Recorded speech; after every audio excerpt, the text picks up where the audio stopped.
जो cellular service provide करने वाले एजेंसीज़ हैं, इनके साथ एक मीटिंग हुई है जिसमें officers from term cell government of India, जो डिपार्टमेंट ऑफ टेलीकम्युनिकेशन के ऑफिसर्स और हमारे प्रोसिक्यूशन डिपार्टमेंट के ऑफिसर्स भी आज इस मीटिंग में मौजूद हैं।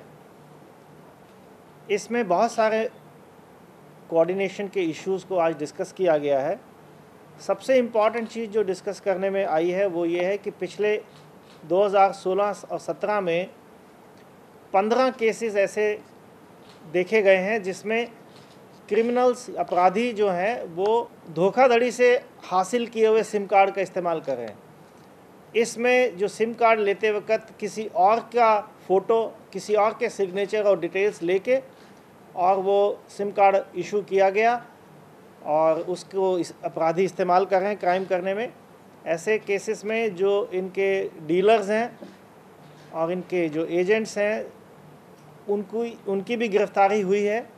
बाहर से तो मेरे पास अभी इस तरह की कोई इन्फॉर्मेशन नहीं है, लेकिन मेरे गोवा में ही जो केसेस हुए हैं, गोवा में ही सिम कार्ड इशू हुआ है और इस्तेमाल भी यहीं हुआ है, और बहुत सारे केसेस में तो फॉरेनर्स उसका इस्तेमाल कर रहे हैं for criminal activity, drug activity, for financial fraud, so many other things. सबसे ज़रूरी बात यह है कि इस तरह के सिम कार्ड जो गलत आइडेंटिटी के बेस पे लिए जाते हैं उनको ढूंढना बहुत मुश्किल होता है। ऐसे लोग टेररिस्ट एक्टिविटी में भी शामिल हो सकते हैं, ऐसे लोग स्लीपर सेल्स में काम करते हैं, ऐसे लोग अपराध करते हैं इन सिम कार्ड के माध्यम से।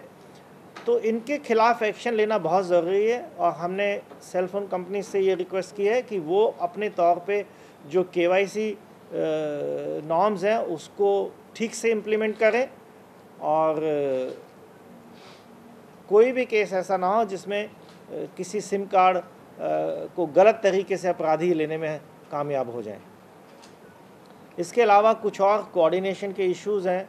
जो कॉल डिटेल्स हम लोग मांगते हैं उसके मिलने में कई बार देर होती है। कई बार जो इंटरनेशनल कॉल्स हैं, VoIP कॉल्स जिनको कहते हैं, उसकी डिटेल्स मिलने में भी डिफ़िकल्टी आती है। वो चीज़ें भी डिस्कस की गई हैं। भाई यही तो मैं बता रहा हूँ, आलू प्याज की तरह सिम कार्ड बट रहे हैं बिना देखे। KYC norms are being thrown to dust.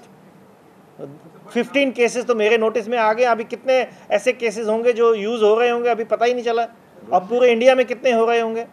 These have been detected in our investigation. There has not been any complaint. During investigation we have found कि ये fraudulent है. So therefore we have registered cases. हाँ, I hope biometric से ये सारी problem solve हो जाएगी. Why not make biometric compulsory then?